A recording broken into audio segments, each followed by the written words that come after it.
अब हम लोग पॉप का कंसेप्ट देखेंगे। पॉप मतलब यहाँ पे रिमूव करना है एलिमेंट को, सबसे लास्ट वाले एलिमेंट को। तो अब कोई लाइक प्लेटफ़ॉर्म है, प्लेटफ़ॉर्म के सबसे लास्ट वाले बॉगी को हटाना है। हमेशा लास्ट बॉगी को हटाना है। मेरे जो ये फंक्शनैलिटी अभी हम लिखने वाले हैं पॉप फंक्शनैलिटी, उसका ये है कि जो भी लास्ट बॉगी होगा उसको हटाना है, मतलब लास्ट नोड।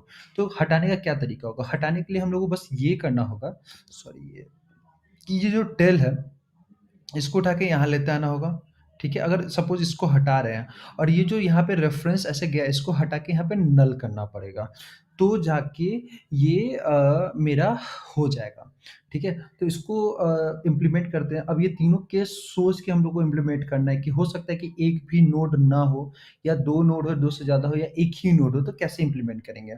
और यहाँ पे नंबर ऑफ़ लेंथ जो है मैं लिख नहीं रहा, लेंथ यहाँ पे 4 है, इस चीज़ का हमेशा याद रखेंगे। तो हम लोग चलिए बनाते हैं एक नया यहाँ पे हम पहले से लिंक लिस्ट का ऐड किए हुए थे, तो रिमूव बनाते हैं, रिमूव, ठीक है? रिमूव में सबसे पहले हम लोग ये सोचते हैं कि हटाना है, ठीक है? ऐसा कोई केस हो जिसमें कोई नोड ही ना हो, एक भी नोड। अभी तो यहाँ पे 4 दिख रहा है, लेकिन एक सपोज़ करते हैं कोई नोड ही ना हो। तो जब नोड नहीं होगा, हम लोग को पता कैसे चलेगा कि नोड नहीं है? तो हम पहले भी क्लास में बता चुके हैं कि अगर नोड नहीं है, मतलब कोई भी लाइक प्लेटफ़ॉर्म पे कोई भी बॉगी नहीं है, तो कैसे पता करेंगे? तो पता करने का तरीका होता है कि उसका जो हेड होता है या टेल होता है या लेंथ जो होता है वो 0 हो। हेड और टेल जो होगा वो नल होगा और लेंथ 0 होगा।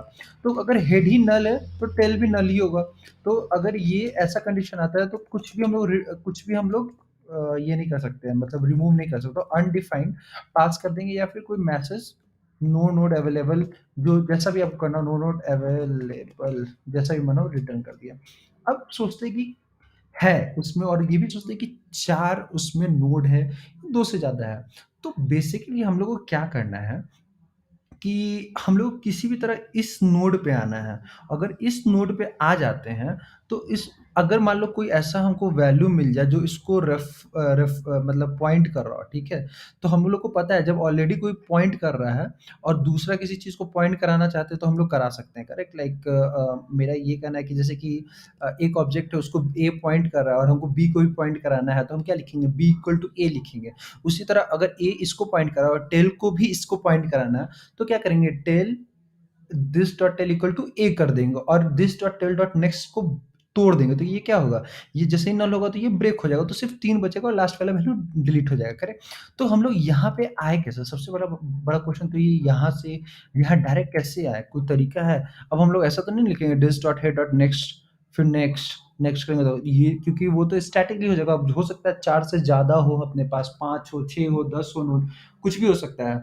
तो हम लोग को हर एक सिनेरियो सोच के करना है। तो हम लोग क्या करते हैं कि लूप लगाते हैं और एक रेफरेंस, सबसे पहला 2 रेफरेंस यहाँ रखते हैं। यहाँ पे 2 वेरिएबल असाइन करते हैं जो इसको पॉइंट कर रहा हो। एक वेरिएबल क्या करेगा, वो चेक करेगा कि इसके नेक्स्ट में अवेलेबल है कि नहीं। अगर है तो वो उठ के यहाँ चला जाएगा, ठीक है? और एक उसके पीछे रहेगा। फिर वो चेक करेगा नेक्स्ट में कुछ है कि नहीं। तो लेट्स सपोज ए और बी लेते हैं, तो दोनों अभी इसको पॉइंट कर रहा है। तो अभी हम एक पॉइंटर का क्या काम है, एक वेरिएबल का है, वो चेक करेगा नेक्स्ट में अवेलेबल है कि नहीं कुछ। तो अगर है तो बी क्या होगा, उस नेक्स्ट पे चला जाएगा, ठीक है? और ए जो उसके ठीक पीछे चलेगा, फिर वो चेक करेगा नेक्स्ट में कुछ अवेलेबल है कि नहीं। अगर है तो यहाँ पे बी को भेज देंगे और ए को बोलेंगे तुम एक आगे स्टेप आ जाओ, वो आ जाएगा।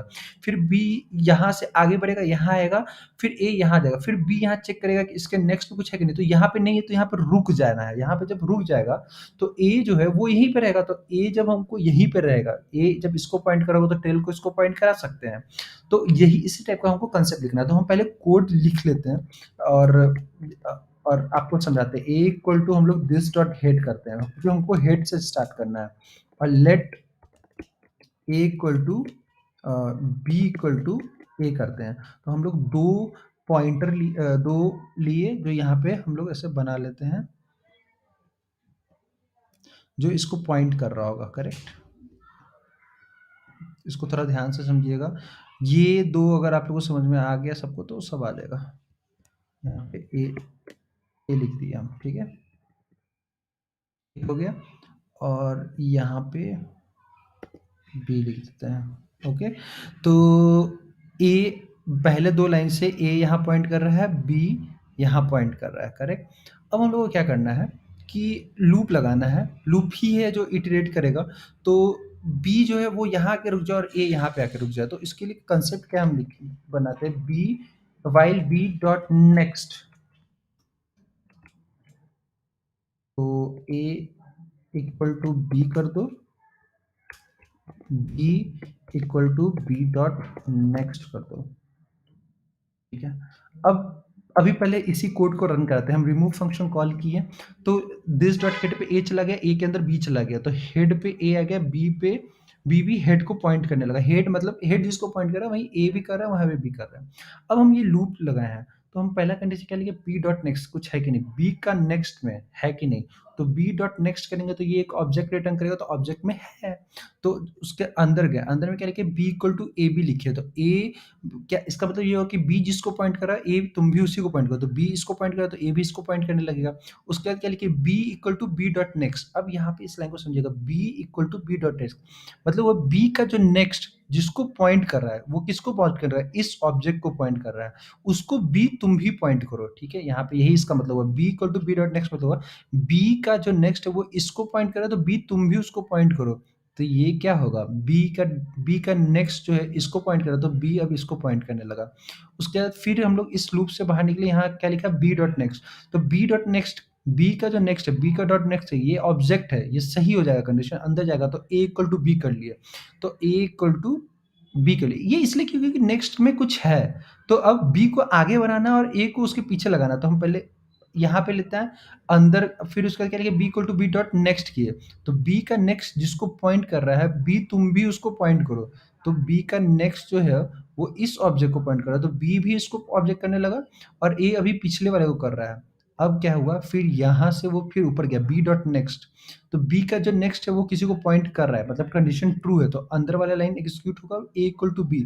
तो बी जिसको पॉइंट कर रहा है, ए भी उसी को पॉइंट करेगा, तो ये उठ के आया यहाँ पे आ गया, करेक्ट। अब क्या लिखा हुआ है, फिर ये यहाँ जाएगा, इस कंडीशन को फॉलो करेगा, बी डॉट नेक्स्ट, बी का नेक्स्ट वैल्यू तो है, तो बी का नेक्स्ट वैल्यू, तो क्वेश्चन लाइन क्या लिखे हुए हैं कि A A equal to B कर दो, like A equal to B कर, मतलब बी जिसको पॉइंट कर रहा है, ए तुम भी उसको पॉइंट करो। तो बी तो बी जिसको पॉइंट कर रहा है, ए उसको भी पॉइंट कर रहा है, ये तो सही है।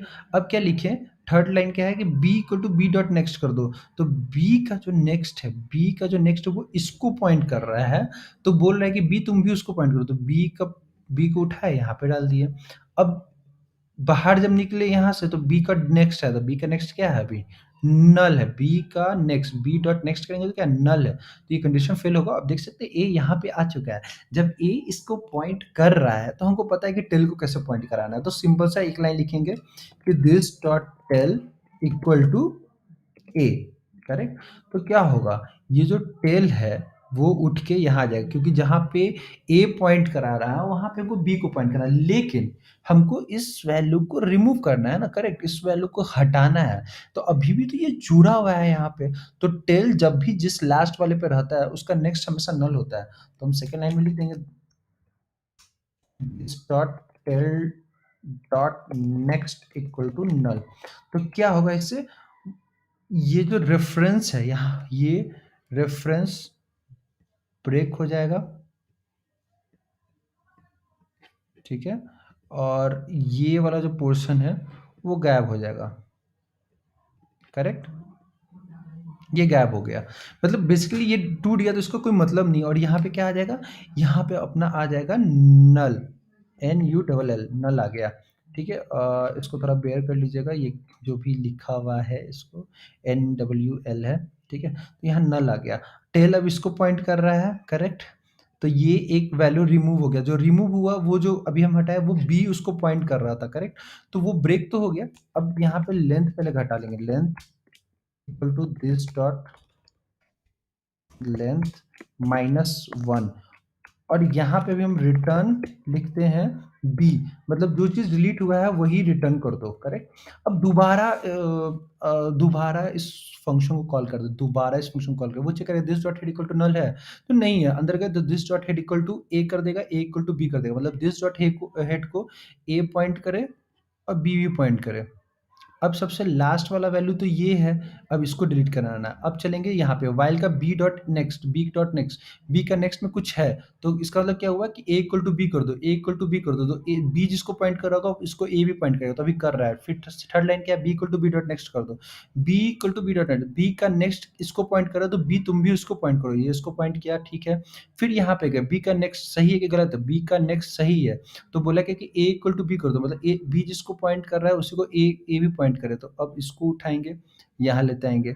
अब क्या फिर किए, b equal to B dot next किए, b equal to B dot next, तो बी का नेक्स्ट जो है इसको पॉइंट करो, तो बी तुम भी उसको पॉइंट करो, ये इसको पॉइंट करेगा। यहाँ पे फिर कंडीशन चेक है, बी का नेक्स्ट में कुछ है कि नहीं, तो बी का नेक्स्ट में क्या नल है, बी का नेक्स्ट में नल है, तो ये कंडीशन फेल हो गया। अब नीचे है, नीचे क्या लिखे हैं, this dot tail equal to a कर दो, मतलब ए जिसको पॉइंट कर रहा है टेल उसको भी पॉइंट करे, तो टेल यहाँ पे पॉइंट करेगा। फिर दूसरा क्या लिखे हैं, this dot tail dot next equal to null कर दो, मतलब क्या हुआ, ये जो रेफरेंस हम लोग जो ये कॉल करा रहे हैं इसको डिलीट, बेसिकली इसको डिलीट करना है, करेक्ट। तो इसको ये रेफरेंस ब्रेक हो जाएगा, इसको मैं यहाँ रबर से रिमूव कर देता हूँ, और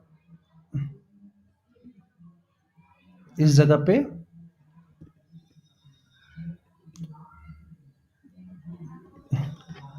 नल आ जाएगा, यहाँ पे हम नल लिख देते हैं,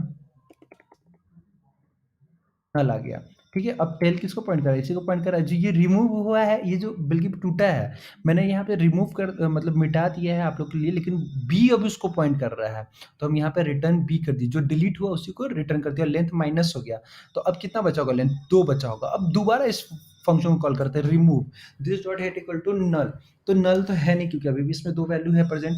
उसका क्या हुआ, this dot A equal to this dot head कर दिए, तो मतलब क्या है, ये जो हेड है, सॉरी, ये जो है ए अब इसको पॉइंट करेगा, और बी भी अब इसी को पॉइंट करेगा कोड के अकॉर्डिंग, क्योंकि लिखे हैं बी इक्वल टू हेड। अब बी का नेक्स्ट में वैल्यू है, बी का नेक्स्ट में वैल्यू है, तो क्या हुआ, ये कंडीशन ट्रू है, तो कंडीशन ट्रू है तो ए इक्वल टू बी कर दो, ए इक्वल टू बी, तो ए तो बी के बराबर ही है। फिर क्या लिखिए, B equal to B dot next, तो बी का नेक्स्ट जो है ये है, वो जिसको पॉइंट करो उसी को बी को पॉइंट करो, तो बी को इसको पॉइंट करा दिए। उसके बाद क्या लिखे, फिर बी का नेक्स्ट चेक किया, तो बी का नेक्स्ट क्या है, नल है, तो ये कंडीशन यहाँ पे फेल हो जाएगा। जब फेल हो जाएगा ये, तो अब क्या करना है, इस बी बी का नेक्स्ट ये कंडीशन ही फेल होगा, तो बाहर आ गए तो क्या लिखे, this dot tail equal to a कर दो, मतलब ए जहाँ पॉइंट कर रहा है वहां पे दिस डॉट टेल कर दो, तो ये लिए ये पॉइंट यहाँ करा दिए।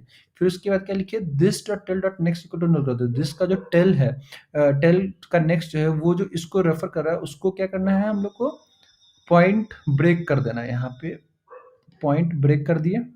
इस बार हम रिमूव नहीं कर रहे, इसको यहाँ रहने दें, यहाँ रिमूव कर दिए। और एक काम करते हैं, पहले इसको रबर से मिटा देते हैं, ठीक है। ये कर्ली ब्रेसेस है, इसको कर्ली ब्रेसेस ही रहने देते हैं, ये कर्ली ब्रेसेस इसको समझ लीजिएगा। अब ये नल हो गया, नल हो गया, ओहो, ये नल हो गया, ठीक है। तो अब क्या है, ए टेल इसको पॉइंट करा, बी इसको पॉइंट करा, तो यही बी जो है रिटर्न भी करा दे रहा है, this dot length equal to this dot length -1 हुआ, तो अब कितना बचा होगा, सिर्फ एक बचा होगा जब लेंथ माइनस किए होंगे, और ये जब रिटर्न हो गया तो इसका कोई काम नहीं है, हम उसको भी रिमूव कर दे रहे हैं अब। अच्छा, जब बी रिटर्न हो रहा है तो बी एक ऑब्जेक्ट के तौर पे रिटर्न हो रहा है, बी डॉट डेटा करेंगे तो 9 आएगा, बी डॉट नेक्स्ट करेंगे तो क्या आएगा, नल आएगा, इस चीज़ को हमेशा याद रखिएगा। तो वो आप लोग करके भी देख सकते हैं अपने कंप्यूटर में, ये हो रहा है कि नहीं हो रहा है। अब आते हैं दोबारा, अगर बी फंक्शन का, अब देखिएगा हम एक सीन बताते हैं कि नो नोड होगा तो क्या होगा, 2 से ज़्यादा होगा तो हम वो करके दिखा दें। अब एक ही नोड बचा तो क्या होगा, इस चीज़ को समझने की ज़रूरत है, ज़रा समझिएगा। अब हम दोबारा इस फंक्शन को कॉल किए, रिमूव फंक्शन, ये चेक किया this dot head equal to null है कि नहीं, नहीं है यहाँ पे, क्योंकि अभी दिस डॉट हेड इसी को पॉइंट कर रहा है, दिस डॉट टेल इसको ही पॉइंट कर रहा है, करेक्ट। अब यहाँ पे आते हैं, this dot head equal to a को पॉइंट करो, और ए जिसको पॉइंट कर रहा है वही बी को करो, तो ए जिस हेड को, हेड जहाँ पॉइंट हो रहा है वहाँ ए भी पॉइंट होने लगा, बी को भी बोले कि बी तुम भी वहीं पे पॉइंट करो, तो बी भी यहाँ पे पॉइंट करने लगा, ठीक है। अब चेक किए कि बी का नेक्स्ट क्या है, तो बी का जो नेक्स्ट है वो नल है, ये कंडीशन फॉल्स है तो इसके अंदर तो जाएगा ही नहीं। तो हम क्या लिखे, this dot tail equal to A, मतलब ए जहाँ पॉइंट कर रहा है वहीं पे दिस डॉट टेल पॉइंट कर दो, ए इसी को पॉइंट कर रहा है, दिस डॉट टेल भी पॉइंट इसी को कर रहा है। अब क्या लिखा है, this dot tail equal to next कर दो, तो ये already this dot tail dot next equal to null ही है, तो ये नल ही रहेगा।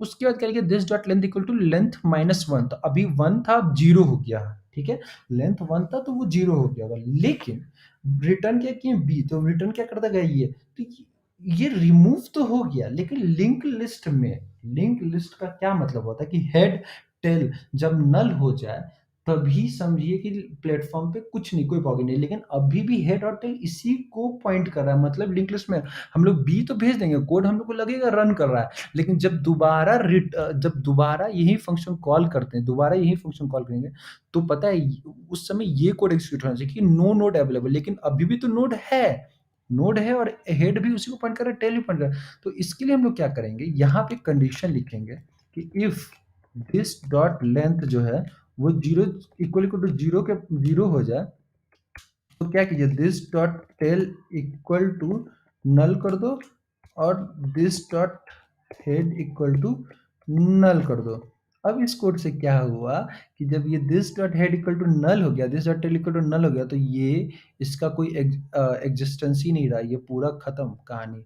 लेकिन बी, लेकिन क्या हुआ कि इस चीज को समझिएगा, हेड अब नल को पॉइंट कर रहा है और टेल जो है नल को पॉइंट कर रहा है, यहाँ पे नल लिख दीजिए तो नल को पॉइंट कर रहा है, बी अभी भी इसको, अब रिटर्न जब करेंगे तो बी रिटर्न हो जाएगा, मतलब ये रिटर्न हो जाएगा, लेकिन हेड और टेल नल हो गया, तो जो तब दोबारा जब ये फंक्शन कॉल होगा तो this dot head equal to null होगा और रिटर्न क्या करेगा, नो नोड अवेलेबल। अब इसको हम लोग रन करके एक बार चेक कर लेते हैं। तो यहाँ पे ए आर डॉट पुश में हम लोग वैल्यू डालते हैं 5, सॉरी पुश नाम का तो कोई फंक्शन ही नहीं मैंने बनाया है, ऐड नाम का बनाया और रिमूव नाम का बनाया, तो A R dot add 7, AR is not defined. How is it possible? AR dot add 4 किए, ये हो गया 3 किए, 7 किए, 3 करते हैं, 8 किए। अब AR डॉट रिमूव करते हैं, ठीक है। अब जिसको रिमूव करेंगे वो रिटर्न करेगा, तो सबसे लास्ट में हम क्या डाले थे, 8 डाले थे यहाँ पे, तो 8 आ रहा है जिसमें देख सकते हैं नेक्स्ट नल है, ठीक है।